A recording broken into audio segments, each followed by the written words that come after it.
자, 오늘 말씀 보도록 합시다. 창세기 30장 32절에서 36절까지 영은자입니다.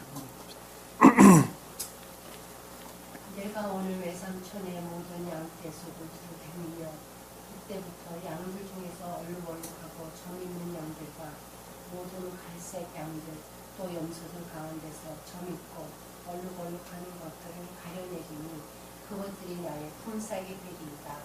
내 품삯에 관한 것이 외삼촌의 면전에서 있게 될 때 내 의가 장차 마음 위에 대답하리니 염소들 중에서 얼룩얼룩하지 않거나 점이 없는 것이나 양들 중에 갈색이 아닌 것이 있으면 내가 도둑질하는 것으로 여기소서 하니 라반이 말하기를 보라 내가 내 말대로 하리라 하고 그날 그가 모든 아롱아롱하고 점 있는 숫염소와 얼룩얼룩하고 점 있는 모든 암염소와 흰점 있는 모든 것들과 양들 중에서 갈색인 것들을 모두 가려내어 그의 아들들의 손에 붙이고 자신과 야곱 사이에 3일 길을 두었으며 야곱은 라반의 양떼 중 나머지를 먹이더라. 아멘.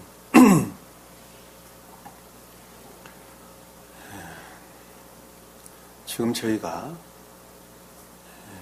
공부하고 있는 부분은 한 사람의 중생하는 과정에 대해서 지금 공부를 하고 있는 것이죠. 그 중생하는 과정의 초기의 상태를 지금 설명하고 있는 것입니다. 중생이라고 할 때 그 초기의 상태라고 하는 것은 다른 말로 설명을 드리면 진리들이 활착돼 선들이 생길 때를 일컫는 말씀의 뜻이에요. 그것이 중생의 시작, 처음의 상태를 일컫는 말씀의 뜻입니다. 진리들을 지식적으로 아는 것은 중생하고는 아무런 상관이 없는 거예요. 아무런 상관이 없는 것입니다. 진리들이 진리라고 믿는 것 또한 아무 상관이 없는 거예요. 중생하고는 아무 상관이 없는 거예요. 왜? 그 진리를 믿는 그 믿음이라는 것이 선이라는 것과 결합되어져 있지 아니하고서는 그것이 믿음이 될 수도 없고 또한 진리가 될 수 없기 때문에 그렇습니다. 그러니까 제가 여기서 중생의 초기 상태다라고 말씀을 드리는 것은 선이라는 것이 주님으로 말미암는 선이라는 것이 우리 겉사람 안에 또는 인간 고유 속성 안에 다 같은 말씀입니다. 겉사람 안에 또는 인간 고유 속성 안에 둥지를 틀었어요. 처음으로 그 모습을 드러낸 상태를 일컫는 말씀의 뜻입니다. 우리가 중생에 대해서 다른 각도에서 다시 한번 생각을 해봐야 하겠는데 제일 처음에 중생이라 하는 것은 제일 처음에 어떤 과정을 통해서 이루어지는가 하는 것은 제일 처음에는 진리를 지식적으로 어떻게 해야 되죠? 배워야 되겠죠. 자,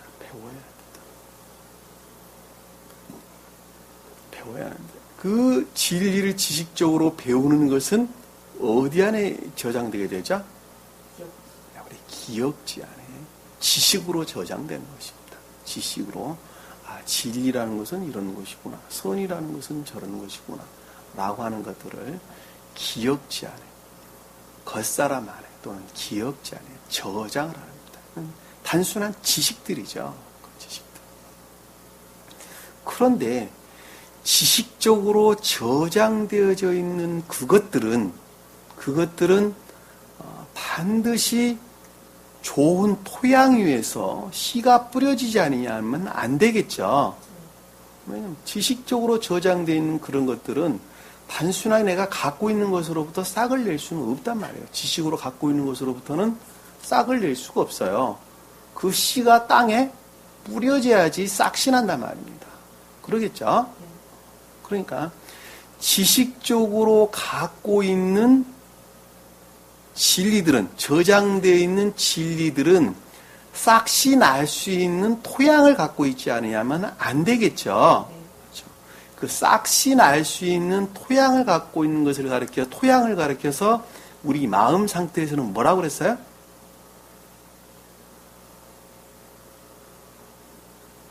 소박하고 단순한 선이다 그랬단 말이에요. 소박하고 단순한 선. 그러니까는 이 진리를 잘 알지는 못하지만 그럼에도 불구하고 하나님 말씀이라고 하니까 그 말씀에서 비롯된 외적 진리에서 비롯된 같은 거예요. 말씀에서 비롯된 소박하고 단순한 선 안에 있단 말이에요. 이웃들에게 선을 행하는 것을 큰 기쁨으로 여기는 이런 사람들을 가리킨단 말이에요. 진리는 잘 알지 못해요. 그런 사람들을 가리켜서 좋은 토양을, 씨를 뿌리기에 좋은 토양을 가지고 있다. 이렇게 설명해 볼 수가 있다. 우리 성경적으로 보면 누가 그런 사람이었어요? 누구요? 노아가 그런 사람이에요. 노아가 그런 사람이었고, 그 다음에 누구야? 아브라함의 몸종 하갈이 자연적인 선 안에 있는 사람. 겉사람 안에 있는 내적인 것들의 복종 상태에 있는 주님으로 말미암는 선 안에 있는 자. 그 자가 결합이 돼서 천계를 오를 수 있는 합리적인 것들이 나오게 되는데 그것을 가리켜서 이스마엘이다. 이렇게 설명해서 나왔죠. 그리고 좀 더 내려와서 보면 누가 있죠? 팥죽을 썼던 누구예요? 야곱. 팥죽을 썼다. 왜냐하면 팥죽이라는 것이 사실은 죽은 죽인데 붉은 죽이란 말이에요. 그렇죠? 사실은 선은 선인데 그것이 자애를 본질로 삼고 있는 것이란 말이에요. 섞여 있단 말이에요. 섞여 있어. 그러니까 자연적이고 소박한 선이다라고 하는 것은 그 본질이 자애를 본질로 삼고 있는 것을 가리키는 말씀의 뜻입니다. 그렇죠? 그걸 야곱이라고 했단 말입니다. 그리고 또 신약에 와서는 누구였어요? 신약에 와서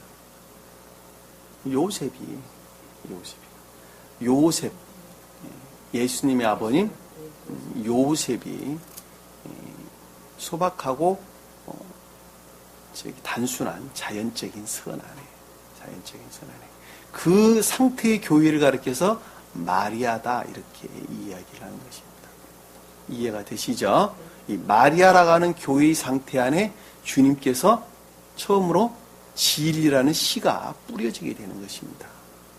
진리라는 씨가 아까 설명드렸던 것처럼 좋은 토양에 씨가 뿌려지는 것하고 싹을 낼 수 있는 씨가 뿌려지는 것하고 똑같은 이치입니다.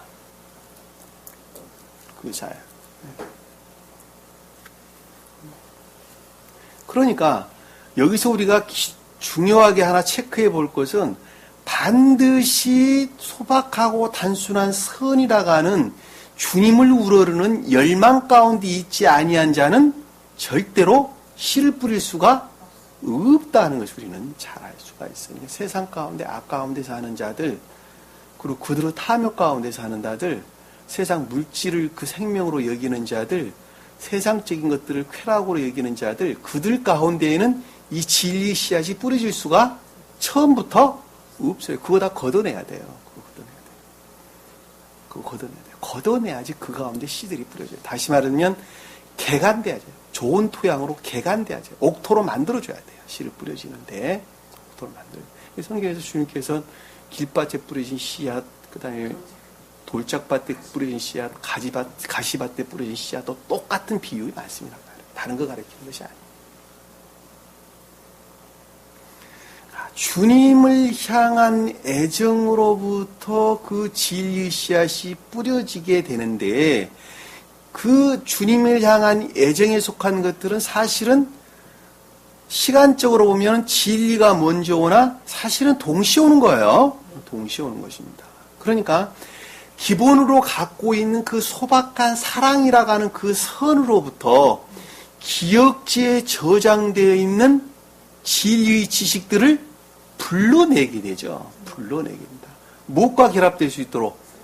선과 그가 가지고 있는 그 애정들과 결합될 수 있도록 기억지에 저장되어 있는 진리 지식들을 불러내서 그 선과 결합을 하는 거예요. 무슨 말씀 이해가 되시죠?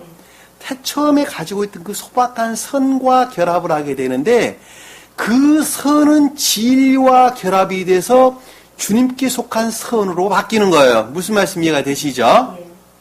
그리고 주님께 속한 선으로부터 진리들이 생명을 갖게 되는 것입니다. 그것이 언제 이루어집니까? 주님만 알아요. 그거는 아무도 알 수가 없어요. 아무도 알 수 없어요. 아무도 알 수 없어요. 그러면 그 원래 가지고 있던 소박한 마음에 속한 것들과 또 사랑이라고 하는 그 의지에 속한 것들과 기억지 안에 저장되어 있는 진리의 지식들, 진리들을, 그러니까 지식에 속한 진리들을 불러내서 결합되어져 순수한 선이 나오기 전까지는 어떤 상태에 머물러 있어요? 주님께서 모습을 드러내기 이전의 유사한 선의 상태에 머물러 있다 그러는 거예요. 그 자가 라반이에요. 야곱과 결합되어 있는 이 라반이란 말입니다. 그런데 그 진리를 지식적으로 배우면서 계속적으로 불러내어 결합이 이루어졌죠. 그것은 한 사람이라는 측면에서 보면 삶에 속한 선 안에 있단 말이에요. 계속적인 삶에 속한 선 안에 있는 거예요. 왜? 그분이 가지고 있는 의지에 속한 사랑이라는 것은, 선이라는 것은 곧 그 사람이 갖고 있는 생명이기 때문에 그 생명이라는 것은 반드시 그 삶으로부터 그 모습을 드러낸단 말입니다. 드러내는 거예요. 그러니까 야곱이 계속적인 가르침 가운데 있는 거예요. 그러니까 한마디로 말하면 그 계속적인 진리의 가르침으로부터 외적 진리라고 하는, 소위 말하면 소박하고 단순한 선이라는 것과 결합이 되어져서 처음으로 주님께 속한 생명을 드러내게 되는데, 그 드러낸 것을 가리켜서 누구라 그랬어요?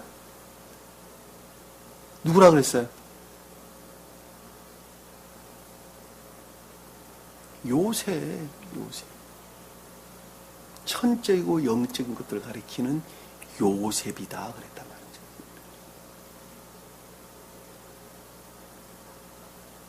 그것들이 그 요셉에 속한 것들 안에는 진리들이 활착될 수 있는 토양이 이미 잘 준비되어 있다는 것을 잘 볼 수가 있다. 그것이 그래서 말하는 천적이고 영적인 것들을 가리키는 요셉이 표징하고 있단 말입니다. 그러니까 여기서 지금 우리가 배우고 있는 이 단계는 어느 단계예요?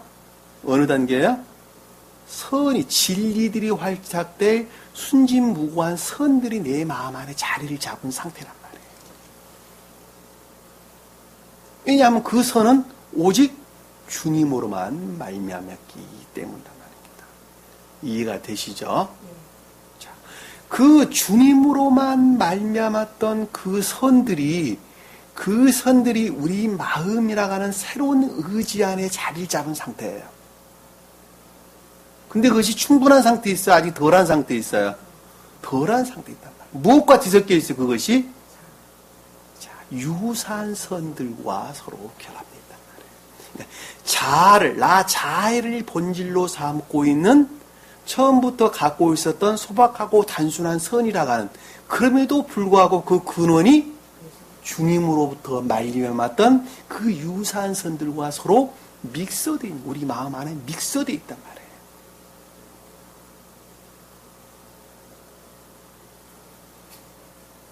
그래서 그것들이 서로 주인 행세를 하기 위해서 싸우겠죠. 싸우는 것을 가리켜서 시험 가운데 있다, 이렇게 이야기를 하는 것입니다. 거의 성경에서 등장하는 갖가지 전쟁이란 말로 우리에게 설명돼서 나오는 것입니다.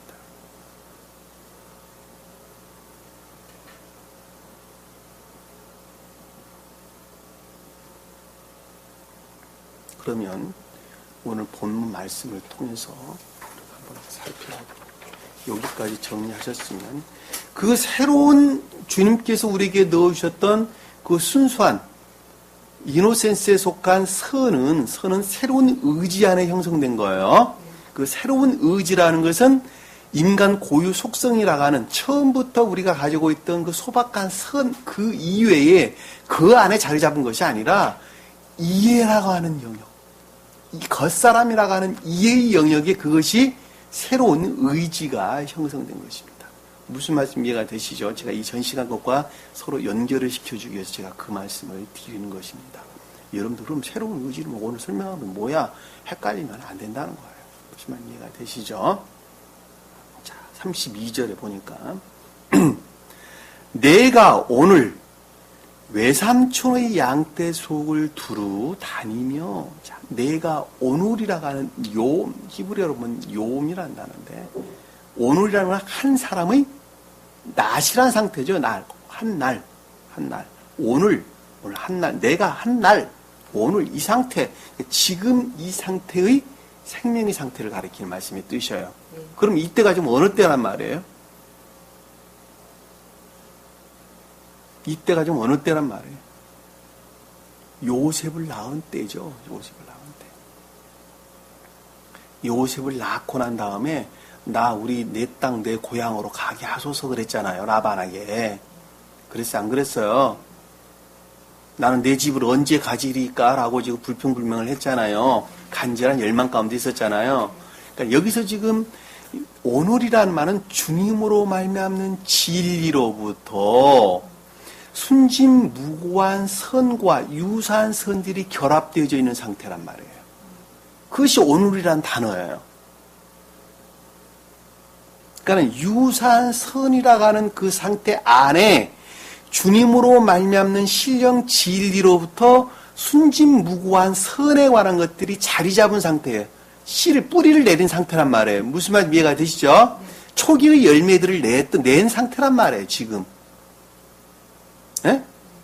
자, 외삼촌의 양떼 속을 두루 다니며, 자, 외삼촌의 양떼가 뭐예요? 그러면 외삼촌의 양떼가 뭐예요? 그러면 이 양떼라는 단어는 짐승들 일컫는, 총이라는 단어, 짐승들을 일컫는 말씀의 뜻이에요. 가축, 짐승 이런 단어입니다. 가축, 짐승 이런 거는 다 의지에 속한 것들에 대한 설명이에요. 자, 의지에 속한 것들에 대한 설명이다라는 말은 다른 말로 말하면 다 선에 관한 설명이다라는 말씀의 뜻입니다. 왜 선에 관한 설명입니까? 라면 의지는 선을 담는 그릇으로만 존재하기 때문에 그러는 거예요. 그러니까 의지에 관한 것이다, 선에 관한 것이다, 또는 사랑에 관한 것이다 라고 말하나 다 똑같은 말씀의 뜻이란 말입니다. 이것은 다 다른 말로 또 이해에 관한 것이다 라고 말을 하든지 진리에 관한 것이다 라고 말을 하든지 다 똑같은 궤도에서 설명되는 말씀의 뜻이란 말이에요. 무슨 말씀이 이해가 되시죠? 여기서 양떼 속이다 라는 말씀의 뜻은 다시 말씀드리면 의지에 속한 선이라는 거예요. 한마디로 말하면. 그러니까는 라반의 양떼라는 말은 무슨 뜻이에요? 그러면 그렇죠. 유사한 선의 상태라는 것을 잘 알 수 있단 말입니다.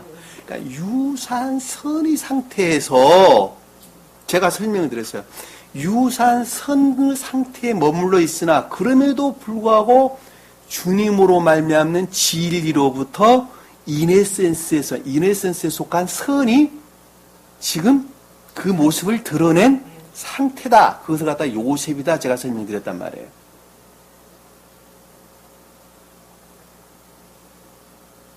자, 두루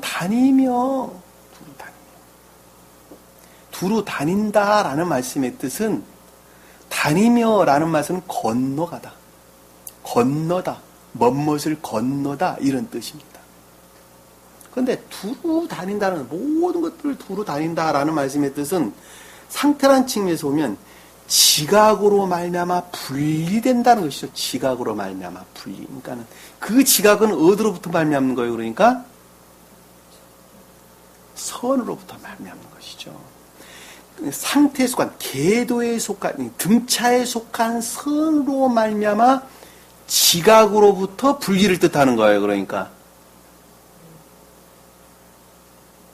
그 분리하는 과정이 아래 지금 설명돼서 나오는 거예요. 무엇으로부터?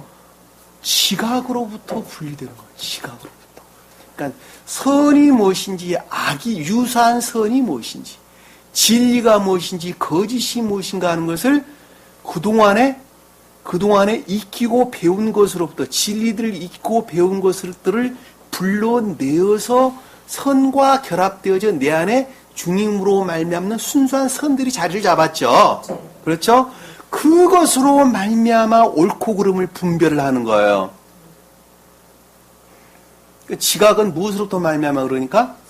선으로부터 말미암아. 총명도 마찬가지예요. 총명은 영적인 교회에 속한 자들에 대한 설명을 가리켜서 총명 그러는 거예요. 근데 왜 여기서 지각이라고 그럽니까? 가장 높은 뜻으로 주님의 영화 과정을 지금 다루고 있기 때문에 그러는 것입니다. 무슨 말씀 이해가 되시죠? 가장 높은 뜻으로는 2000년 전이었던 예수 그리스도 그분께서 자연적인 선의 상태로부터 영화되어져 가는 과정을 다루기 때문에 제가 지각이라는 낱말을 사용한 거예요. 그러나 그것의 표준적인 뜻으로 한 사람의 중생이란 측면에서 설명을 할 때에는 총명이라는 말로 낱말이 바뀌겠죠. 그러니까 스베덴부리 사도가 쓰는 용어와 제가 쓰는 용어가 그래서 조금씩 다른 거예요. 다 똑같은 말씀인데 조금씩 다르게 설명되는 거예요. 이유가 그래서 그러는 거예요.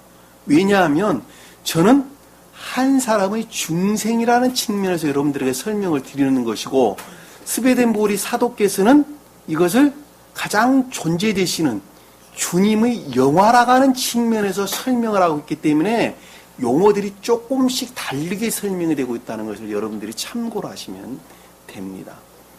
무슨 말씀 이해가 되시죠? 그래야지만 여러분들이 좀 더 이해를 할 수가 있을 것이기 때문에 제가 설명을 드리는 거예요. 자, 두루 다니며라는 것은 총명으로 말미암는 분리. 무엇과 분리해요 그러니까? 유사한 선들과 분리하는 거예요. 무엇으로부터? 총명으로부터. 유사한 선이 무엇이고 주님으로 말미암는 순수한 선들이 무엇인가? 유사한 선들은 그 본질을 자애로 삼고 있다고 제가 설명을 드렸어요. 자애가 그 본질이에요. 그럼에도 불구하고 계속적인 상태로부터 자애에 속한 것들이 멀어지는 것이죠. 떨쳐버리는 과정에 있는 것입니다. 그러니까는 자애에 속한 것들이 멀어지면 멀어지는 것만큼 그 대신 주님으로 말미암는 순수한 것들이, 순수한 선에 관한 것들이 우리 마음 안에 들어오게 되는 것이고, 들어오는 것만큼 주님과 결합되어지는 것이고, 들어오는 것만큼 계도라는 측면에서, 등차라는 측면에서 고양되어지는 거예요. 순수한 상태로 나가는 거예요. 온전한 영적인 교회 상태로 나가는 거예요. 무슨 말씀 이해가 되시죠? 이때부터 그와 같은 상태로부터 양들 중에 얼룩하고 점이 있는 양들과 모든 갈색 양들. 자, 여기서 양들 중에서라고 하는 단어는 케세부. 앞에서 양떼속이라는 것은 초원이라고 하는 짐승들, 가축들이란 뜻이에요. 의지에 속한 것들에 대해서 설명을 했어요.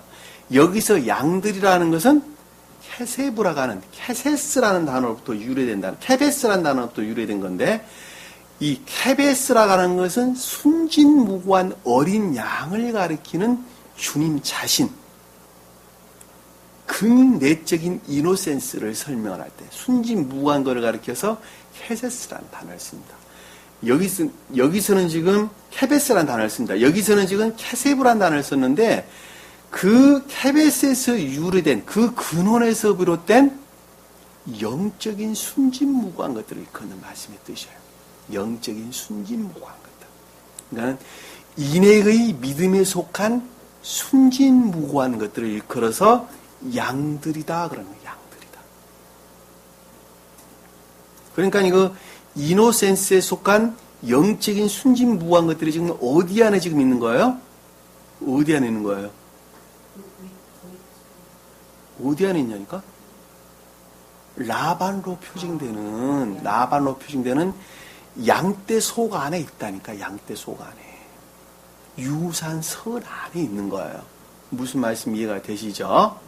그런데 그 보니까 얼룩얼룩하고 점이 있는 양들과, 자, 얼룩얼룩하다는 것은 흰 것과 검은 것이 뒤섞여져 있다는 것이죠. 뒤섞여져 있다는 거예요. 흰색은 주님으로 말미암는 진리로부터 비롯된 것들과, 검은 것은 반대로 말하는 거짓에서 비롯된 선들과 서로 뒤섞여 있다는 거. 뒤섞여 있다는 거. 뒤섞여 있어. 점이 있다는 것은 뭐예요, 그러면? 점이 있다는 거. 그렇죠. 앞에서는 얼룩얼룩하다는 것은 진리 측면에서, 점이 있다고 하는 것은 선의 측면에서, 그것들이 서로 거짓들과 뒤섞여 있다는 것이죠. 뒤섞여 있다는 것. 그 가운데 순진무구한 것들을 가리켜서 양들, 그런 거예요. 이 케세브라고 하는 양들이라는 말의 뜻입니다. 제가 설명을 드렸어요. 그 말에 대해서 유산선 안에 순진무구한 것들이 있다라는 말씀을 설명을 드렸어요. 모든 갈색 양들이라는 것은 불에 타서 그을린 검은 양, 다른 성경에는 검은색이라는 말로 설명되어 있는데, 불에 타서 그을린 갈색으로 변한, 인간은 고유 속성 안에 또는 겉사람 안에 주님과 결합된 선을 일컫는 말씀의 뜻이죠. 왜 주님과 결합된 선입니까? 이 갈색이라는 색깔이 그걸 뜻한다니까. 불에 타서 그을렸다니까. 원래 색깔에서 선과 결합되어진 색깔이라니까. 그러니까는 원래 색깔은 인간 고유 속성에 속한 것들이죠. 왜? 자아에 속한 것 이외에는 다른 걸 가리키는 것이 아니라니까. 그런데 그 인간 고유 속성 안에 또는 겉사람 안에 불에 그을렸다, 갈색으로 바뀌었다라는 말씀의 뜻은 선과 결합되어져 있는 것들이라는 것을 잘 알 수 있단 말입니다. 그런데 그것이 얼룩얼룩하고 점이 있다. 그 가운데 하나는 진리에서 비롯된 것들이었고, 주님으로 말미암는 진리에서 비롯된 것들이었고, 그 하나는 또 하나는 거짓에서 비롯된 것들이었단 말입니다. 근데 그 가운데 순진무구한 것들, 그것을 가리켜서 여기서 지금 케세브라고 일컫는 양들을 일컫는 말씀의 뜻이란 말이에요. 성경에서 보면 갖가지 동물들이 많이 등장을 하는데, 그 뒤에 보면 이제 암염소가 등장을 하는데, 이 암염소는 영적인 선들을 일컫는 말씀의 뜻이랍니다. 영적인 성들을. 자, 성경에서 보면 우리가 숫소가 있어요. 숫소. 황소가 등장을 해요. 순염소도 등장을 하고, 또 암염소도 등장을 하고, 또 순양도 등장을 하고, 염소 새끼도 등장을 하고, 순양 새끼도 등장하고, 어린 양 새끼, 여기서 지금 어린 양 새끼도 등장을 하고, 갖가지 동물들이 등장을 하죠. 자, 여기서 번제를 드릴 때 등장하는 동물들이 이름입니다. 이것이. 그리고 성경 곳곳에서, 오늘도 지금 본문에서 등장하는 내용들인데, 숫소, 황소, 순염소는 자연적인 겉사람의 측면에서 설명을 할 때 등장하는 동물들의 이름입니다. 겉사람, 외적인 선의 측면에서 설명을 할 때, 또는 겉사람의 측면에서 설명을 할 때 등장하는 이름을 가리켜서 숫소다, 또는 황소다, 또 순염소다, 이런 말로 설명돼서 나옵니다. 내적인 또는 영적인 선의 측면에서 설명을 할 때는 암염소다, 암염소, 또는 순양이다, 또는 염소 새끼다, 이런 말로 등장을 합니다. 합니다. 그 다음에 극내적인 순진무구한 선에 관해서 설명을 할 때는 순양새끼다 또는 암양새끼다 또는 암양이다 이런 말로 등장을 합니다. 그게 극내적인 이네센스 순진무구한 선을 표징하는 것들로 등장을 합니다. 그러니까 우리가 번제나 희생제를 드릴 때에 숫소나 황소, 순염소를 바쳤다라는 말씀의 뜻은 겉사람에 속한 악과 거짓들의 정화로부터 또는 외적인 사람에 속한 악과 거짓들의 정화로부터 주님과의 결합을 표징한다는 것을 잘 알 수 있어요. 그것이 번제나 희생제에서 우리에게 주는 영적인 뜻입니다. 그러니까 번제다, 희생제다라는 말씀의 뜻은 악과 거짓들이 정화를 뜻한다는 것을 잘 알 수 있어요. 악과 거짓들이 깨끗하게 씻겨진다 하는 것은 반대로 말하면 주님께 속한 것들이 임류되는 것으로부터 씻겨지는 거예요. 무슨 말씀 이해가 되시죠? 주님께 속한 것들이 임류된다는 것으로부터 씻겨진다는 것은 다른 것을 가리키는 것이 아니라 주님과의 결합을 가리킨다는 것도 우리가 잘 알 수 있단 말입니다. 세 가지 측면에서 설명해 볼 수 있어요. 악과 거짓들의 정화. 정화는 주님께 속한 것, 신령한 것들의 임류. 그 임류로 말미암는 주님과의 결합. 그것이 번제나 희생제가 표징하는 것입니다. 그것이 겉사람이라는 측면에서 설명을 할 때는 숫소나 황소나 순염소가 등장을 한단 말입니다. 이해가 되세요? 예. 자, 내적인 측면에서 또는 영적인 선의 측면에서 악과 거짓들의 정화와 그것으로 말미암는 주님의 임류, 신령한 것들의 임류로부터 주님과의 결합을 표징할 때에는 암염소나 또는 순양이나 또는 염소 새끼들을 번제나 희생제물로 드렸단 말입니다. 그거 여러분들이 기억하고 있는 거 굉장히 중요하겠죠. 성경 말씀을 이해하는데 굉장히 중요하겠죠. 그리고 극내적인 것들의 측면에서 정화와 임류에 의한 주님과의 결합을 표징할 때에는 순양 새끼나 암양 새끼나 암양이 등장을 하는 것입니다. 암양이 등장. 무슨 말씀 이해가 되시죠? 우리가 성경 말씀을 통해서 다른 거 다 찾아볼 수가 없어요. 다 찾아볼 수 없어요. 이 양에 대해서 우리 본문에 지금 해당되는 헤세브라가 하는 영적인 선의 측면에서 순진무구한 것들, 이노센스에 속한 순진무구한 것들을 가리키는 이 양에 대해서, 케세브에 대해서 한번 우리가 성경 말씀을 찾아보도록 하겠습니다. 원래 이 제가 설명드렸던 극내적인 케베스라는 단어를 쓰는 거예요. 어린 양을 순진무구한 것들을. 성경 말씀 한번 볼게요. 레위기서 1장 10절 한번 보도록 합니다. 레위기서 1장 10절.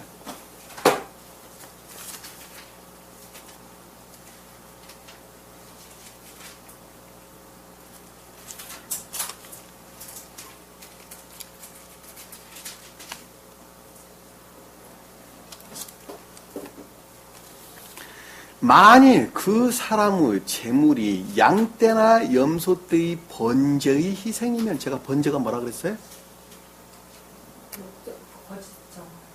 네?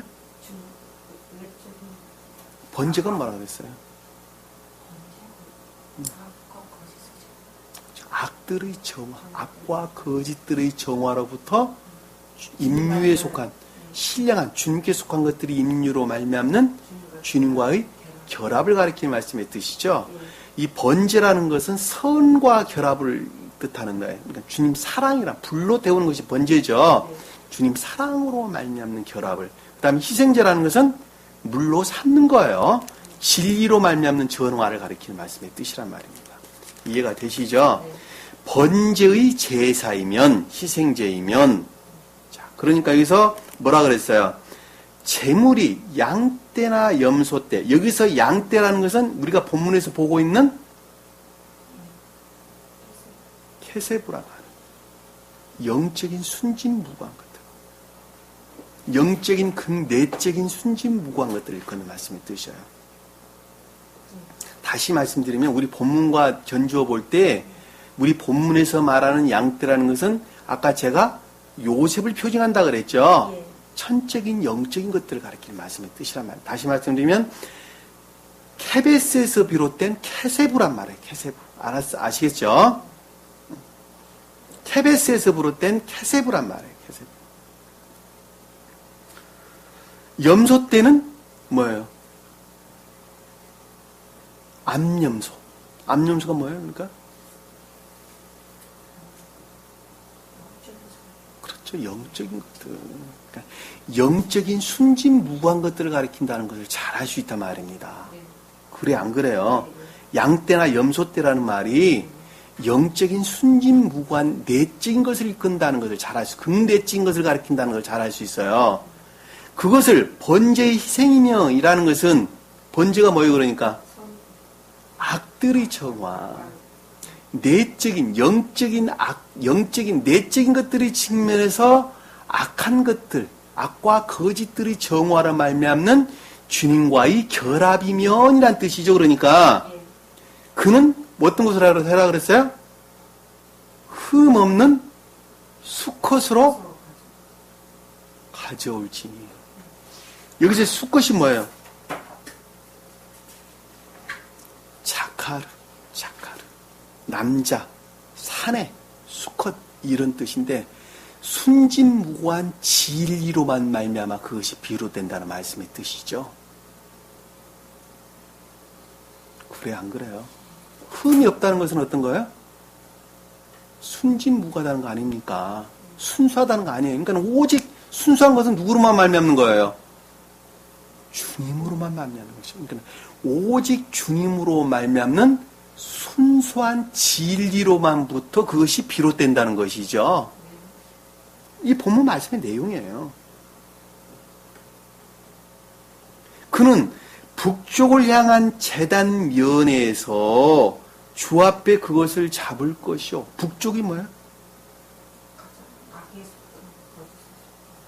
진리라는 측면에서 잘 알지 못하는 어둠 가운데 있는 자, 불영명 가운데 있는 자.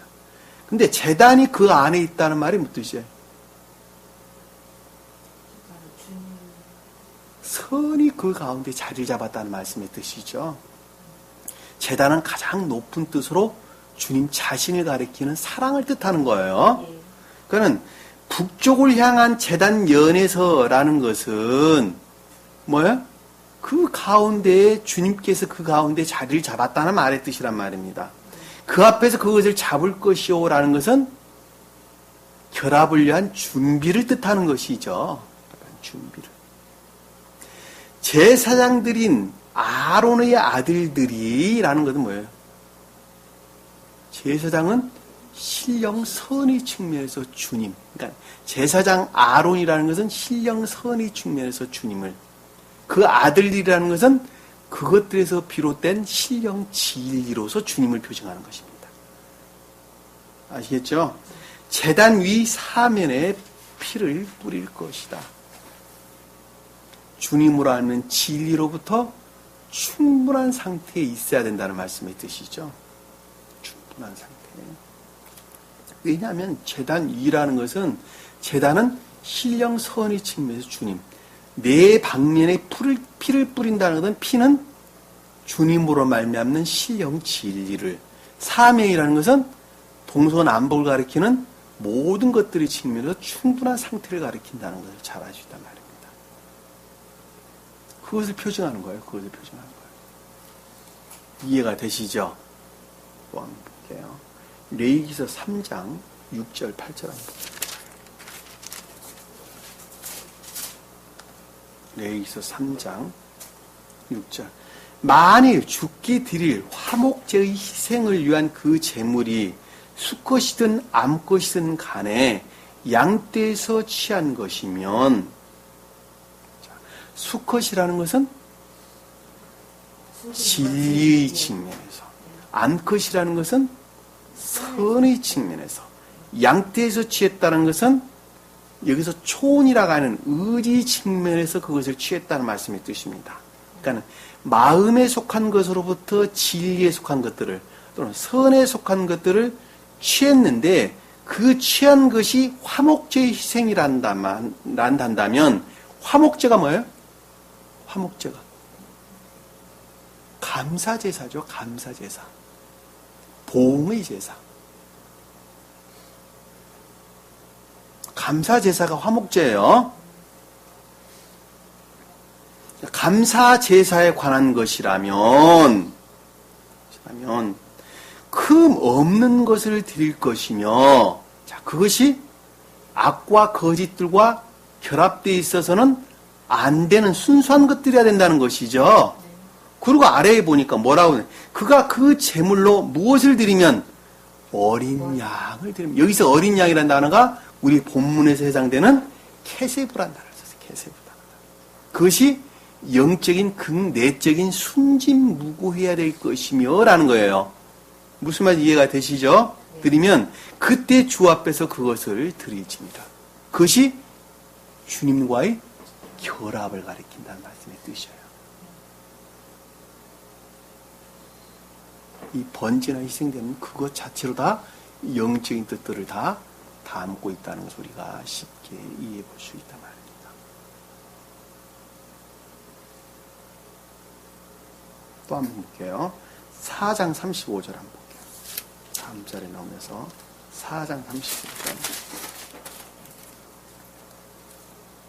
그는 또 화목제의 희생제물에서 어린 양을 취하였던 것처럼, 여기서 어린 양이라는 단어가 영적인 인애의 믿음에 속한 극내적인 순진무구한 것들을 일컫는 말씀의 뜻이랍니다. 그러니까 어린 양의 기름을 취하였다는 말을 그것과의 결합되어져 있다는 말씀의 뜻이겠죠. 화목제라는 것은 제가 설명을 드렸어요. 감사제라고. 모든 기름을 취하여 주께 불로 드리는 제사에 따라, 불로 드리는 제사라는 것은 선과의 결합을 일컫는 말씀의 뜻이죠. 주님께 속한 신령한 선과의 결합을 가리키는 말씀에 따라 제사장이 제단 위에서 그것을 불로 살을 찌니라 라는 것은, 제단은 가장 높은 뜻으로 주님 자신을 가리킨다는 것이었죠. 그러니까 불로 산다는 말이 그래서 등장을 하는 거예요. 선과의 결합을 가리킨다는 것을 잘 알 수 있어요. 신령선과의 결합을 가리킨다는 것을 잘 알 수 있어요. 살을 찌니 제사장이 그가 범한 그의 죄를 위하여 속죄하리니 그가 용서함을 받으리라. 그것이 곧 속죄라는 거예요. 악과 거짓들의 정화라는 거예요. 그것이 곧. 속죄는 다른 거 가리키는 것이 아니에요. 악과 거짓들의 정화예요. 그것으로부터 용서함을 받는다는 말은 곧 구원에 이른다는 말씀의 뜻이죠. 죄의 용서는 구원에 이르는 다른 걸 가리킵니다. 청계로의 구원을 가리킵니다. 주님과의 결합 다 같은 말입니다. 왜? 주님과의 결합은 곧 청계로의 구원을 뜻하는 것이기 때문에 그것이 곧 영생을 가리킨다는 것을 잘 알 수 있어요. 그러니까 우리는 오직 그 순진무구한 극내적인 영적인 것으로부터 주님과의 결합, 그거 이외에는 구원에 이를 수가 없다는 것도 우리는 잘 알 수 있는 말입니다. 그것을 표징하는 거예요. 그것이 번제와 희생제, 대표적인 유대 민족들이 율법을 가리키는 번제와 희생제에서 우리가 잘 볼 수가 있단 말입니다. 그럼 그거 외에는 다른 것을 표징하는 것이 아니란 말입니다. 하나 더 볼게요. 계시록이란다. 레위기 7장 한번 볼게요. 7장 22절. 27절 한번 볼게요. 27절까지 다경자면 읽어보세요. 22절에 27절까지. 주께서 모세에게 일러 말씀하시기를 이스라엘 자손에게 일러 말하라. 너희는 소나 양이나 염소의 어떤 기름도 먹지 말지니라. 스스로 죽은 짐승의 기름과 짐승들에게 찢긴 것들의 기름은 다른 용도에 쓰려니와 너희가 결코 먹지 말지니라. 누구든지 사람들이 주께 불로 제사를 드리는 짐승의 기름을 먹으면 그것을 먹은 사람은 반드시 자기 백성에게서 끊어지리라. 또한 너희는 너희의 거처 어디서나 새의 것이든 짐승의 것이든 어떤 피도 먹지 말지니라. 어떤 피든지 먹는 사람이 있으면 그 사람은 모두 자기 백성에게서 끊어지리라 하시니라. 아멘. 여기 전에 먹지 마라 그랬을까? 누구 이스라엘 자손들에게 지금 모세가 명령하는 건데 먹지 마라 그랬어요. 우리 저기 식당에 가서 밥을 먹게 되면 선지국 안 먹는 사람들 있죠. 여러분들 잘 먹어도 상관없습니다. 자, 우리 본 말씀 통해서 한번 살펴보도록 하겠습니다. 자, 주께서 모세에게 일러 말씀하시기를. 자, 여기서 주는 존재 대신 분. 모세는 존재에서 비롯된 신령 진리를 표정하는 것입니다. 가장 높은 뜻으로는 신령 인간으로 말미암는 신령 진리를 가리키는 말씀의 뜻이에요. 자, 이스라엘 자손에게 일러 말하라. 이스라엘 자손은 영적인 교회에 속한 자를 가리키는 말씀의 뜻인데, 여기서 지금 설명되고 있는 이스라엘 자손들은 표징적인 예배 가운데 있는 영적인 교회에 속한 자들을 가리키는 말씀의 뜻이에요. 그러니까 표징적인 예배 가운데 있다라는 말씀의 뜻은 율법의 구속 상태에 있는 자들을 일컫는 말씀의 뜻이란 말입니다. 다시 말씀드리면 내적인 것들의 측면에서는 교회에 속한 것들이 아무것도 없고 다만 외적인 율법 상태에 머물러 있는 자를 일컫는 말씀의 뜻이란 말입니다. 그러니까 외적인 율법을 잘 지켜야지만이 그들은 구원받는다고 생각하는 지극히 외적인 상태에 머물러 있는 자를 가리켜서 이스라엘 자손이다 이렇게 설명이 됐단 말입니다. 그러면 아래에 있는 내용들이 여러분들이 다 충분하게 이해할 수 있어요. 왜냐하면 여기 지금 교회의 마지막 때를 지금 설명하고 있기 때문에 그러는 거예요. 이 마지막 때를. 표징적인 유대교회에 속한 자들에 대한 설명을 하고 있기 때문에 그러는 거예요. 그리고 그들은 궁극적으로 그 율법마저도 다 이화시켰죠. 그것이 뭘 가리키는지 잘 알지를 못하기 때문에 그렇다 말입니다. 자, 보니까 너희는 소나 양이나 염소의 어떤 기름도 먹지 말지. 여기서 소는 제가 아까 뭐라 그랬어요? 번제를 드리고 난 다음에 먹지 마라 그랬어요. 여기 지금 보면 이거 소가 뭐라 그랬어요?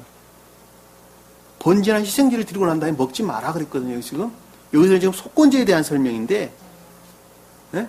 소가 뭐라 그랬어요? 겉사람에 속한 악과 거짓들이 정화를 표징한다 그랬죠. 그랬어 안 그랬어요? 여기서 양은 뭐예요? 그것들은 순진무구한 것들을, 극내적인 순진무구한 것들을 가리킨다 말입니다. 그리고 염소는 뭐라 그랬어요?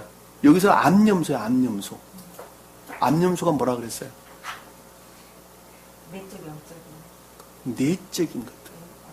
영적인 것들. 그러니까 여기서 지금 소와 염소라는 것은 외적인 것과 내적인, 극내적인 순진무구한 것들, 그 가운데 자리 잡고 있는 극내적인 순진무구한 것들을 일컫는다는 것을 잘 알 수 있어요. 순진무구한 선에 관한 것들을 가리켜서 기름이라고 설명하고 있단 말입니다.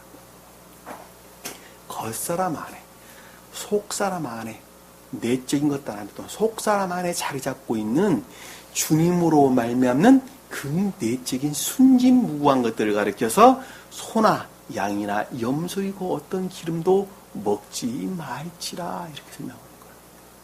왜 먹지 말라고 그랬느냐? 그들의 본성은 그것들과 결합될 수 있는 성질의 상태에 놓여있지 못하기 때문에 그러는 거예요. 자, 그것들과 결합될 수 있는 성질의 상태에 놓여있지 못하는 사람들이 그것들을 취하게 되면 취하는 것만큼 어떻게 되겠어요? 모독을 당한단 말이에요. 모독을 당한단 말이에요. 모독을 당하기 때문에 먹지 말라는 거예요. 그것을 표징하기 때문에 먹지 말라는 거예요.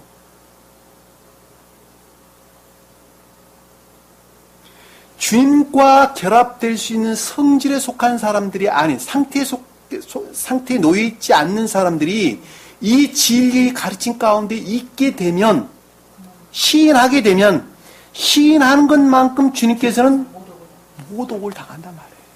모독을 당한다. 뭐가? 진리들이 모독을 당하는 거예요. 그 진리에서 비롯된 선들이 모독을 당하는 거예요. 그러하기 때문에 그와 같은 자들은 여기서 멀리 떨어뜨려야 돼, 말아야 돼요. 멀리 떨어뜨려야 된단 말이에요. 한마디 말하면 접근하지 못하도록 그들을 막아야 된단 말이에요. 누가 막는 거예요? 그러니까 그것을 주님이 막는 거예요. 그것을 성경에서는 뭐라 그랬어요? 케루브, 게르빔, 파수꾼, 파수꾼이란 말이에요. 파수꾼.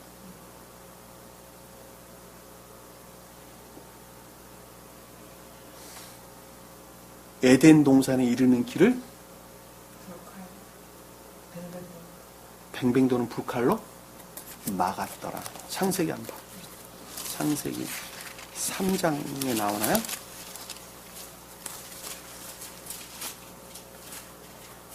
자, 창세기 3장 24절 한번 볼게요. 24절. 하나님께서 그 사람들을 쫓아내시고 아담과 이브를 쫓아냈죠.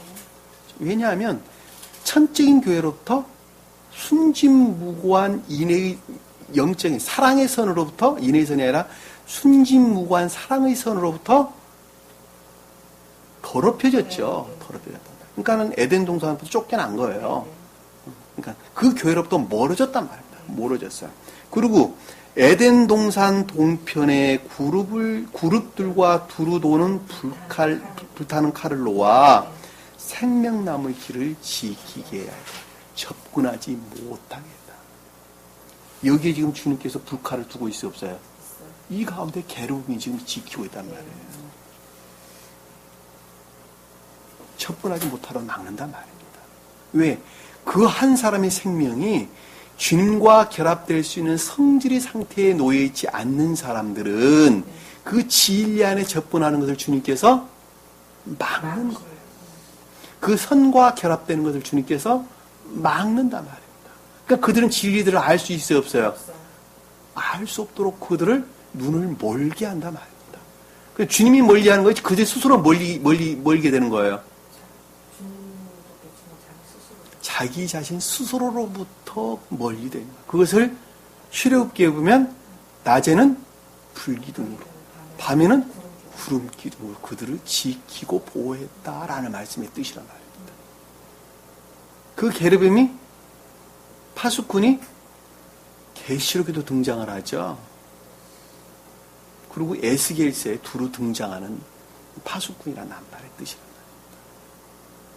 왜냐하면 그들은 아는 것만큼 모독할 것이기 때문에 그렇습니다. 그러니까 여기서 지금 이스라엘 자손들에게 지금 설명하고 있는 내용도 똑같단 말입니다. 그들의 본성으로부터 율법들은 잘 지킬 수 있는 성품들은 가지고 있었으나 그럼에도 불구하고 내적인 생명이라는 측면에서는 전혀 주님과 결합될 수 있는 성질의 상태에 놓여있지 못했단 말입니다. 왜? 철저하게 자기 중심주의, 자아에 속한 우월주의 안에 빠져 있었기 때문에 그렇단 말입니다. 다른 민족들을 알기를 개나 돼지로 알았다니까 그들은.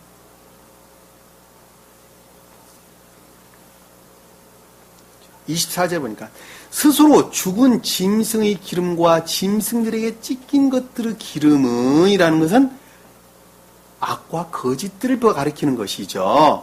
그렇죠? 다른 용도에 쓰려니와 반드시 주님으로 말미암는 선으로 바뀌어야 한다는 것이죠. 여기서 다른 용도로 쓴다는 말은 그걸 가리키는 거예요. 악에 속한 것들, 악에서 비롯된 거짓 또는 거짓에서 비롯된 악들은 다른 용도에 쓰려니와라는 반드시 주님으로 말미암는 진리로부터 선에 속한 것들로 바뀌려니와 너희가 결코 먹지 말지라. 반드시 그것과 결합돼서는 안 된다는 것입니다. 먹지 말지라. 누구든지 사람들이 주께 불로 제사를 드리는 짐승들의 기름을 먹으면 주님으로 말미암는 진리로부터 결합된 선들이죠. 선들에 관한 것들을 먹는다는 것은 전유되면, 임유되게 되면 그 먹는 사람은 반드시 자기의 백성들에서 끊어지리라. 진리, 주님으로 말미암는 진리로부터 분리된다는 것이죠. 이 백성은 진리를 가리키는 말씀의 뜻입니다. 또한 너희는 너희 거처 어디서나, 너희 거처 어디라는 것은 생명의 상태에 속한 모든 것들의 측면에서, 그렇죠?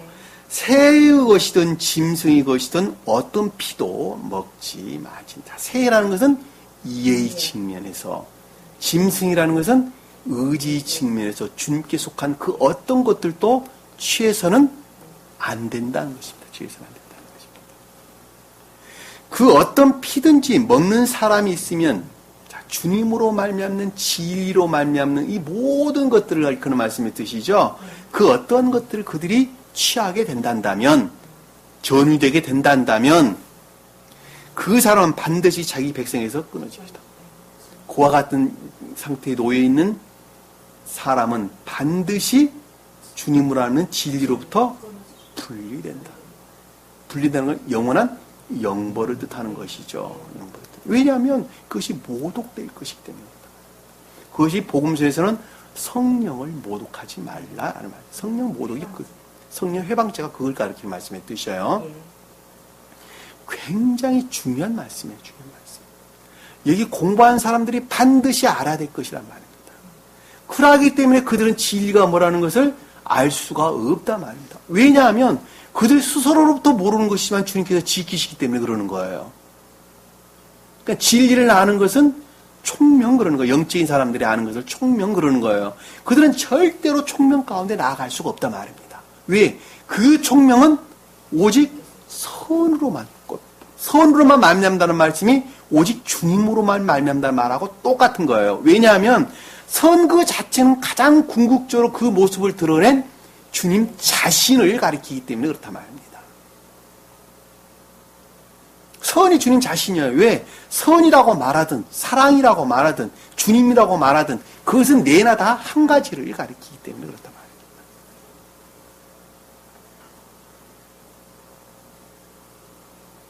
그들은 그냥 진리, 지식 가운데 그냥 머물러 있는 거예요. 그러니까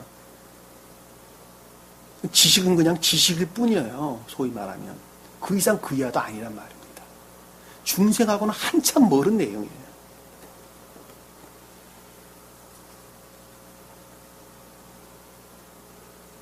하나만 더 찾아봐.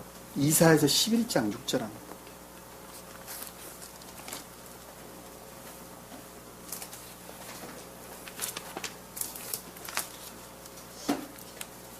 이사야서 11장 6절 한번 볼게요. 또 이리가 어린 양과 함께 거하며, 여기서 어린 양이라는 것이 우리 본문에서 보고 있는 영적인, 내적인, 영적인, 극내적인 순진무구한 것들을 일컫는 말씀의 뜻입니다. 영적인 선의 측면에서 극내적인 순진무구한 것들을 일컫는 말씀의 뜻이라는 것. 근데 이리가 어린 양과 함께 얘기하고 표범이 새끼 염소와 사자와 살찐 것이 어린아이 함께 있으며 송아지와 함께 있다는 말이 무슨 뜻일까? 여기서 이리, 표범, 사자와 살찐 짐승이라는 것은 악과 거짓들을 일컫는 말씀, 거짓을 비롯된 악들을 일컫는 말씀의 뜻이에요. 그것이 어린 양과 새끼 염소와 송아지와 같이 있다라는 것은, 어린 양은 극내적인 순진무구한 것들과 같이 있다는 말이 무슨 뜻이에요? 새끼 염소는 영적인 순진무구한 것들과 같이 있다는 말씀의 뜻이죠. 송아지는 자연적인 순진무구한 것들과 같이 있다는 말씀의 뜻이죠. 그것이 무슨 뜻일까? 이리가 그렇게 바뀐다는 것이죠. 왜냐하면 악한 자가 순진무구한 어린아이와 같이 있으려면 그 악한 마음이 어린아이와 같지 아니하면 안 되겠죠. 어린 양이 이리와 같이 되어서 결합합니까? 반대죠. 이리가 어린 양과 같이 있으려면, 어른들이 어린아이와 같이 있으려면, 마음이란 측면에서 하나로 결합되려면 내가 어린아이와 같은 마음 가운데 있지 아니하면 결합할 수 있어요, 없어요? 없다니까요. 요즘 유치원들 굉장히 많이 있고 요즘 보육원들 뭐 굉장히 많이 있고 그러는데 사고 치는 사람들 어떤 사람들이 사고 쳐요? 어떤 사람들이 사고 쳐요? 어린아이를 돌보고 가리키고 하는 것을 직업으로 하는 사람들이 사고 친단 말이에요. 직업으로. 돈을 벌을 목적으로 직업으로 하는 사람들이 어린아이들 구타하고 가두고 때리고 그러는 거예요. 그런데 어린아이와 같은 마음 가운데 있는 자들은 어린아이들을 어떻게 해요? 사랑 그 자체로 돌본단 말이에요. 왜? 그 마음이 어린아이와 같기 때문에 그러는 거예요. 여기 말씀도 똑같아요. 하나도 안 달라요.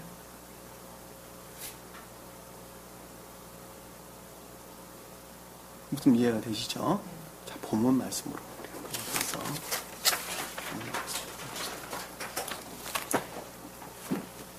이거 이외에도 여러분들이 참고로 해야 될 것은 레위기서 케세브란 단어에 대해서 레위기서 1장 10절, 3장 6절에서 8절, 4장 35절.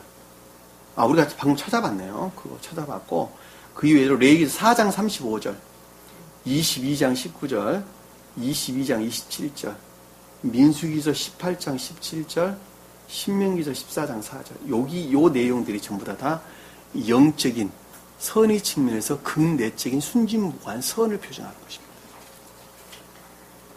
그리고 가장 높은 뜻으로 순진무구한 어린 양을 표정하는 주님 자신을 가리키는 극내적인, 천적인 극내적인 순진무구를 표정하는 것은 성경에서 아주 많이 기록되어 있는데, 그것이 계시록에서는 어린 양이라고 하는 아르니온이라는 단어를 썼어요. 계시록에서는 아르니온, 어린 양이라고 하는 설명인데, 그것이 계시록에 두루 설명되고 있는 어린 양에 대한 설명이 다 같은 단어입니다.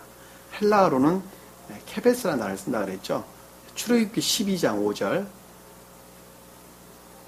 29장 38절, 출애굽기에 두루 등장하는, 레위기에 두루 등장하는 단어들인데 총 107회, 굉장히 많아요. 다 설명될 수도 없어요. 단어가 조금 구별된다는 것, 여러분들이 충분하게 좀 이해를 했으면 좋겠습니다. 그리고 이 극내적인 순진무, 천적인 극내적인 순진무구에 속한 선에 관한 것은 성경에서 어린 양이라고 하는 곧 주님 자신을 가리키는 계시록에 두루 등장하는 내용, 어린 양이 표정하고 있다는 것을 여러분들이 참고로 이해를 했으면 좋겠습니다. 자, 본문에 돌아와서, 자, 갈색 양들이라는 걸 제가 설명을 드렸죠. 겉사람 안에, 또 인간 고유 속성 안에 주님께서 그 모습을 드러낸 선을 뜻한다 그랬죠. 염소들 가운데에서, 여기서 염소는 암염소를 가리키는 말씀이죠. 암염소. 그러니까 영적인 것들, 또 영적인 선들 가운데에서라는 뜻이에요. 선 가운데서. 점이 있고 얼룩얼룩한 것들을 가려내리니, 자, 점이 있고 얼룩얼룩하다라는 것은 순진무구한 것들과 결합되어 있는 유사한 선들이죠. 그러니까 유사한 선 가운데에서 순진무구한 진리의 측면에서, 선의 측면에서 영적인 것들을 가려낸다는 것이죠. 가려내림이. 그것들이 어떻게 된다고요? 나의 품삯이 되리라. 나의 품삯이 되리라는 것은 주님으로 말미암는 진리에서 비롯된 순진무구한 영적인 것들이 되리라. 그 가운데 주님께서 함께한다라는 말씀의 뜻이에요. 그것이 곧 주님 자신이라는 말씀의 뜻이란 말입니다. 이해하셨나요? 오늘 본문 말씀 32절 이해하셨죠? 자, 33절에 보니까 내 품삯에 관한 것이 외삼촌의 면전에 있게 될 때, 자, 주님으로 말미암는 진리로부터, 또는 신령선에서 비롯된 신령 진리로 말미암는 영적인 극내적인 순진무구한 것들이, 영적인 선의 측면에서 그 순진무구한 극내적인 것들이, 순진무구한 선에 관한 것들이 다 같이 이해해 볼 수 있는 것들이죠.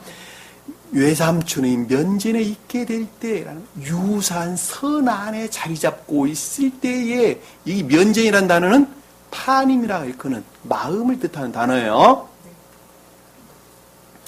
유사한 선 그 안에 그것들이 자리 잡고 있게 될 때에 라는 말씀의 뜻이에요. 그러니까 쉽게 말씀드리면 문장 흐름으로도 충분하게 이해할 수 있겠죠. 나의 의가 장차 나를 위해 대답하리니, 나의 의라는 것은 그와 같은 올바름들이, 그와 같은 주님으로 말미암는 선에 관한 것들이 영원히 장차, 영원히 내일이란 뜻이, 후의 날에 영원히 나를 위해 대답하리니, 대답한다는 것들은 증거가 된다는 거죠. 증거가 된다. 찬양이 된다는 것이죠. 찬송이 된다는 것이죠. 노래가 된다는 것이죠. 그것들의 시작이 된다는 것이죠. 그래, 안 그래요? 그와 같은 글이 주님을 찬양하는 시작이 된다는 거예요. 찬송이 된다는 거예요. 노래가 된다는 거예요. 가장 높은 뜻으로는, 극내적인 뜻으로는 주님의 신령한 거룩한 것들이 된다는 말씀의 뜻이란 말입니다. 그것이 대답한다는 말씀의 뜻이에요. 염소들 중에서 얼룩얼룩하지 않는 거나 점이 없는 것이나, 자, 염소들 중에서 얼룩얼룩하지 않거나 점이 없다는 말씀의 뜻은, 이 염소라는 단어는 아까 설명드렸죠. 영적인 것들 중에서 앞에서 설명한 것들은 유사한 선 안에 자리 잡고 있는 극내적인, 영적인 극내적인 순진무구한 것들이 없다면이란 뜻이죠. 점이 없거나, 양들 중에서, 양들이라는 건 순진무구한 것들이 그 말씀의 뜻이죠. 갈색이 아닌 것이 있으면, 자, 겉사람에 속한 인간 고유 속성 안에 주님으로 말미암는 선이 순진무구하지 아니하다면 이란 뜻이죠. 여기서 갈색이라는 것은 인간 고유 속성 안에, 인간 고유 속성, 그 가운데 자리 잡고 있는 선인데, 그 선이 순진무구하지 아니하다면 이란 뜻이죠. 그래, 안 그래요? 문장, 이거 본문, 여러분들 스웨덴보리 사도 책 보고는 전혀 이해할 수 없어요. 제 이야기 잘 들으셔야 돼요. 왜냐하면 듬성듬성 설명하고 있기 때문에 여러분들은 이해할 수 없단 말입니다. 저도 그랬어요. 처음 읽었을 때 잘 몰랐어요. 두 번째 읽고도 잘 모르겠더라고. 세 번째 제가 원어 보고 지금 공부를 하면서 제가 명확하게 이해를 하는 거예요. 왜냐하면 그동안에는 벌써 한 번 읽고 두 번 읽고 1년, 2년이라는 세월이 흘렀잖아요. 세 번 읽을 때 3년, 4년, 5년이라는 세월이 흘렀잖아요. 그러니까 지금은 밝히 아는 거예요. 왜? 그 총명이라는 것이 제가 설명을 드렸어요. 선으로만 말미암는다고. 그러하기 때문에 밝히 아는 거예요. 내가 도둑질하는 것으로 여기소서. 라는 것은 만약에 그것이 겉사람 안에 그 선이 순진무구하지 않는다면 그 본질은 자아에서 비롯된 다 공로적인 것들이라는 것입니다. 공로적. 선을 행하되 그것이 다 공로적이라는 거예요. 그것이 유사한 선이란 말이에요. 이해가 되시죠? 왜? 도둑질했다는 것은 선을 행할 때 그것으로부터 공로를 다 취했다는 말씀의 뜻이죠. 우리가 십계명 공부하면서 공부를 했어요. 그것이 만약에 주님으로 말미암아 그 모습을 드러낸 순진무구한 것들이 아니란다면, 겉사람이라는 측면에서 인간 고유 속성 안에서 그 모습을 드러내는 것이 아니란다면, 그것은 전부 다가 그 자애를 그 본질로 삼고 있는 것으로 비롯된 공로적인 것이라는 것입니다. 세상의 명예를 취한 이후로부터 세상 돈을, 명예를 또는 권력을 또는 갖가지 세상적인 것들을 취할 그 목적으로부터, 그 공로를 취할 목적으로부터 그 모습을 드러낸 것이라는 것입니다. 그래도 공로적인 것이라는 공로적이라는 거죠. 그러니까 그 선 자체는 순진무구하지가 아니하면 안 된다는 것을 우리는 잘 알 수가 있단 말입니다. 그 순진무구는 어디서 비롯되는 거예요? 오직 주님으로만 말미암다. 그 순진무구가 뭘 뜻하는 것들에 대해서 잠시 예를 들어 설명을 하게 되면 주님은 태양으로부터 태양이신 주님께서는 태양이신 주님 그 사랑 그 자체로부터는 태양으로부터 진리의 빛이 쪼이게 되죠. 진리의 빛이 비추게 됩니다. 근데 태양으로 말미암는 진리의 빛이라는 것은 온 세상에 두루 고루 비추고 있죠. 구별해도 붙여요, 안 비춰요? 악한 자나 선한 자나, 악한 열매를 맺는 나무나 선한 열매를 맺는 나무나 먹을 열매를 맺는 나무나 아무 나무에게나 고루 두루 그 진리의 빛을 비추고 있다는 말입니다. 그 빛을 태양으로부터 그 빛을 비추고 있어요. 그러하듯이 그 순진무구한 선이라고 하는 것은 중생한 자란다면 처음으로 주님으로 말미암아 내 안에 주님께 속한 순진무구한 선이 자리 잡고 있다 한다면 그 자리 잡은 선으로부터 진리의 빛을 내게 되는데 그 진리의 빛이라는 것은 선한 자나 악한 자나 상관하지 아니하고 두루 고루 순수하게 그 빛을 드러낸다는 말씀의 뜻이란 말입니다. 무슨 말씀 이해가 되시죠?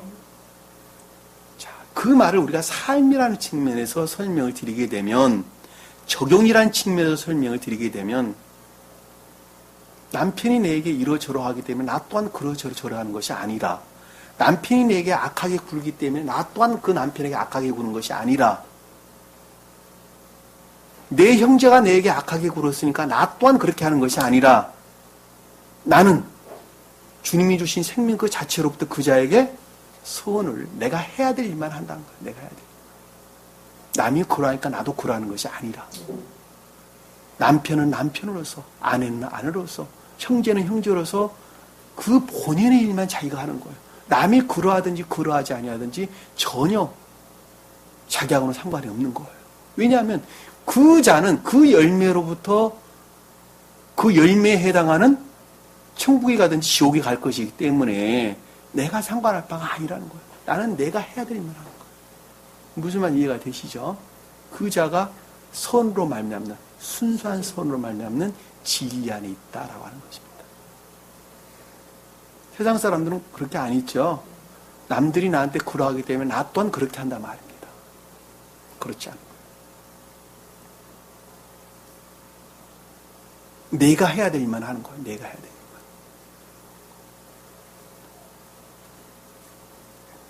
자, 34절에 보니까 라반이 말하기를, 자, 라반 유사한 선의 측면에서 생각하기를 보라, 내가 내 말대로 하리라 하고, 자, 내가 내 말대로 한다. 이 말대로라는 말씀의 뜻은 다바르, 언약, 약속, 명령 이런 뜻입니다. 앞에 속한 것들이 곧 진리다는 것을 동의하는 것이죠. 동의하는 것이죠. 그와 같은 걸로 말미암아 오직 주님과 결합될 수밖에 없다는 것 또는 분리될 수밖에 없다는 것이 곧 진리다는 것을 동의하는 것입니다. 동의하는 것. 앞의 내용들에 대한 동의를 지금 설명하고 있는 것입니다. 25절에 보니까 그 날에 그가 모든 아롱아롱하고 점이 있는 순염소. 자, 그 날이라는 것은 지금 어떤 상태예요? 어떤 상태예요? 앞에서 있는 내가 오늘이라는 단어하고 똑같은 단어예요. 같은 상태에 머물러 있는 거예요. 그럼에도 불구하고 밝히 총명 상태 또는 지각 상태에 머물러 있는 상태란 말입니다. 무슨 말씀 이해가 되시죠? 근데 여기서 보니까 아롱아롱하고 점이 있는 순염소 그랬어요. 여기서 아롱아롱하다라는 것은 앞에서 얼룩얼룩한 것과 다른 단어예요. 여기서 아롱아롱하다라는 단어는 진리에 속한 또는 겉사람에 속한 진리라는 측면에서 여기 순염소가 뭐라 그랬어요? 순염소. 외적인 것이라고 그랬잖아요. 외적인 선의 측면에서 설명한다고 그랬잖아요. 자, 번지에 드릴 때는 외적이다라는 것은 겉사람 안에 머물러 있다는 것이죠. 겉사람 안에 머물러 있다라는 건 진리 안에 머물러 있는 것을 일컫는 말씀의 뜻이죠. 그러니까 순염소는 진리 안에 머물러 있는 것을 뜻한다는 것을 잘 알 수 있단 말입니다. 이해가 되시죠? 우리가 예전에 마태복음 25장 하면서 순염소에 대해서 양과 염소를 구분했다 그럴 때 이 순염소에 대해서 설명을 했어요. 네? 단순히 겉사람 안에 머물러 있는 또는 진리 안에 머물러 있는 자를 가리킨다는 것을 이내에서 분리된 단순히 겉사람 안에 머물러 있는 또는 진리 안에 머물러 있는 진리를 지식적으로 아는 이런 것들에 대한 설명이라고 설명을 드렸단 말입니다. 그러니까 여기서 지금 보면 아롱아롱하고 점 있는 순염소다라는 것은 겉사람이라는 측면에서 진리 안에 머물러 있는 선이라는 것을 잘 알 수 있단 말입니다. 무슨 말 이해가 되시죠? 그럼에도 불구하고 유사한 선들과 결합되어 있는 것을 뜻한다는 것을 잘 알 수 있어요. 그리고 얼룩얼룩하고 점이 있는 모든 암염소는 뭐라 그랬어요? 영적인, 내적인 선의 측면에서 유사한 선들과 결합되어 있는 것들을 가리킨다는 것을 잘 알 수 있단 말입니다. 근데 그 흰 점이 있는 모든 것들이라는 것은 뭐예요, 그러니까? 흰 점이라는 건 뭐예요? 흰색이 뭐예요, 흰색이? 주님으로 말미암는 진리에서 비롯된 것들이라는 걸 잘 알 수 있어요. 이해가세요? 그렇죠? 흰 점이 있는 것, 흰 점이 있는 모든 것들이라는 것은 주님으로 말미암는 신령 진리에서 비롯된 진리에 속한 선과 또는 겉사람에 속한 선과 또는 영적인 것들 안에 있는 선인데 그것이 곧 뭐라 그랬어요? 양들 중에 순진무구한 것들 중. 이 양들은 순진무구한, 캐세브, 순진무구한. 그 가운데 순진무구한 것들. 순진무구한 것들. 갈색인 것들을 모두 가리네요. 갈색인 것은 인간 고유 속성 안에 그 모습을 드러낸 것을 일컫는 말씀의 뜻이죠. 겉사람 안에 그 모습을 드러낸 것을 일컫는 말씀의 뜻이죠. 여기 말씀을 이해할 수 있는 사람은 아무도 없어요. 그냥 지식적으로 그러나 보다라고는 알 수 있어요. 그러나 그것이 왜 이해력이 와 닿지 않느냐라면 날아가는 한 사람이 그 상태에 머물러 있지 못하기 때문에 전혀 이해할 수 없는 거예요. 왜? 그것은 이해할 수 있는 것이 아니라 총명으로만 와 닿는 것이기 때문에 그러는 거예요.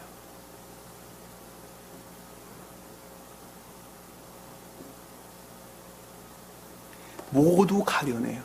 모두 분리됐다는 말씀의 뜻이죠. 가려냈다. 분리돼요. 그것이 어느 손에 맡겼다고요? 그의 아들들의 손에 붙이고, 자, 주님으로 말미암는 진리의 능력이 속한 선 안에 있었다는 말씀의 뜻이죠. 손이 뭐예요? 요드, 능력을. 그러니까 아들은 뱀을 일컫는 진리를 가리킵니다. 그러니까 선에 속한 진리의 능력 가운데 있겠다는 말씀의 뜻입니다. 무시, 겉사람 안에 있는 또는 영적인 속사람 안에 있는 순진무구한 것들을 그것을 가리켜서 진리에 속한 선 또는 선과 결합된 진리들을 그 말을 가리켜서 여기서 아롱아롱하고 점 있는 순염소다라는 것은 겉사람 안에 있는 또는 진리에 속한 선을 같은 말이에요. 예? 겉사람 안에 있는 자연적인 선 안에 있는 자연적인 사람 안에 있는 순진무관 영적인 사람 안에 있는 순진무구하다는 말이나 겉사람 안에 있는 유사한 선 가운데 있는 순진무구한 것들이나 영적인 사람 안에 있는 영적인 선 안에 있는 그 가운데 있는 순진무구한 것들이나 다 같은 말씀이란 말입니다. 낱말들만 다른 말로 지금 설명되고 있는 거예요.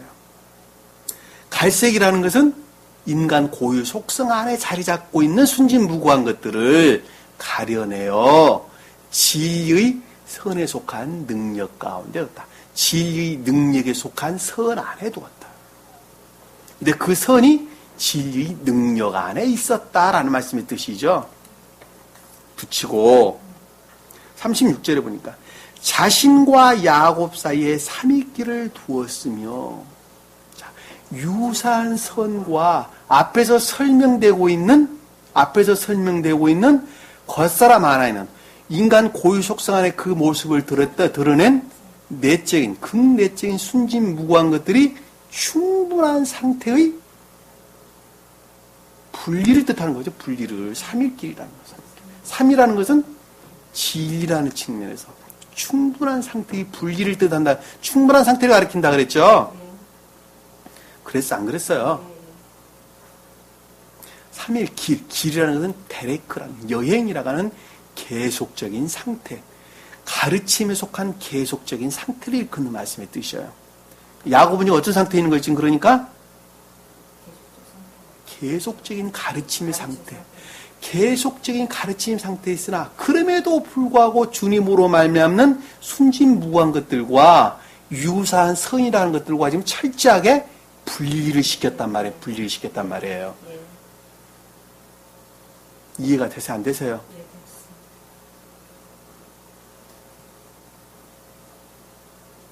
두었으며 야곱은 라반의 양떼 중에서 나머지를 먹이라.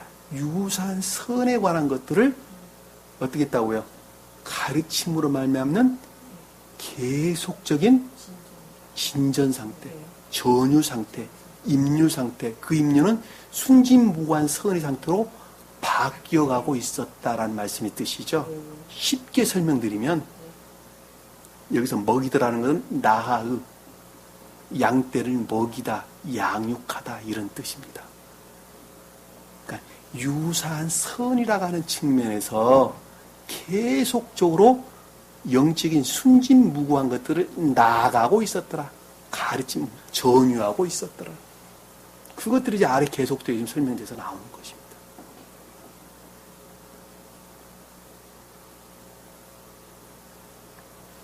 이보다 더 자세하게 제가 설명드릴 수도 없어요, 여러분들에게. 얼마만큼 더 자세하게 설명을 드립니까? 알아들을 수 있는 자만 알아듣는다. 귀 있는 자만 들을지어다. 주님께서 말씀하셨죠.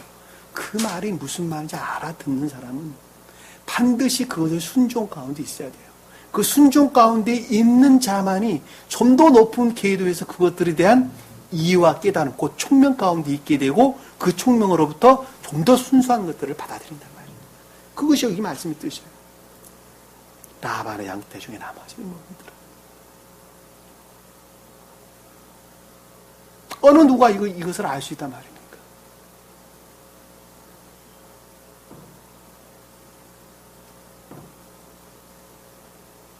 이 성경 말씀 안에 이와 같은 아주 영적인 신비적인 아주 신비로운 아주 순진무구한 거룩한 신령한 이런 비들이 감춰져 있다는 것을 누가 안단 말입니까? 그것을 깨닫고 풀어서 설명하는 사람은 또 어떤 사람이란 말입니까? 스베덴보리 사도는 그 어떤 분이란 말입니까?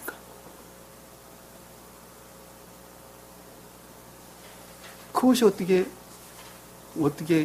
신비주의자입니까? 이상한 사람들입니까? 요즘 홈페이지 들어와서 계속적으로 장난치는 사람이 있는데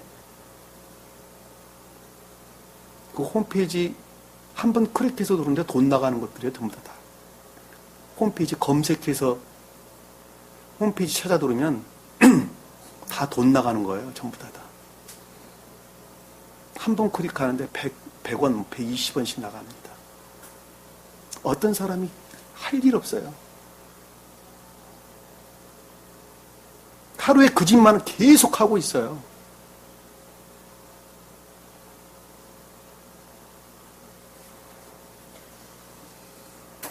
하루에 막 몇십만 원씩 빠져나갑니다. 돈이. 그것도 하지 마세요. 이 진리에 대한 예정 가운데 있는 사람들이 그나마 어떻게 하면 좀 더 쉽게 찾아 들을 수 있을까 하는 방법으로 다 올려놓은 것들이에요. 돈 들여서. 근데 그거 갖고 장난합니까? 그러지 마세요. 천계에 속한 자는 천계의 말만 합니다. 세상에 속한 자는 세상의 말만 합니다. 여러분들 그 말 머릿속에만 담고 있어도 내가 교회를 나가야 될지 말아야 될지 그냥 합니다. 오늘 주신 말씀 마음속에 깊이 각인하시고 한 주간 더 승리하는 저와 여러분 되기를 간절히 축원합니다. 기도합니다. 사랑의 주님, 오늘도 주님께서 저에게 귀한 말씀 주신 것 감사드립니다. 오늘 말씀을 통해서 나 자신을 한번 돌아보는 귀한 시간 가질 수 있도록 주님께서 축복해 주옵소서. 그리하여 천기에 속한 그 신비한 생명들이 제 안에 각인되는 귀한 생명을 얻을 수 있도록 주님께서 축복해 주옵소서. 남은 시간도 주께서 함께 열심히 싸우며 예수님 이름으로 기도드립니다. 주 기도합니다. 하늘에 계신 우리 아버지, 이름이 거룩히 여김을 받으시오며 나라의 마옵시며 뜻이 하늘에서 이룬 것 같이 땅에서도 이루어지리라. 오늘날 우리에게 일용할 양식을 주옵시고 우리가 우리에게 죄진 자를 사하여 준 것 같이 우리 죄를 사하여 주옵시고 우리를 시험에 들지 않게 하시고 다만 악에서 구하옵소서. 나라와 권세와 영광이 아버지께 영원히 쌓옵나이다. 아멘.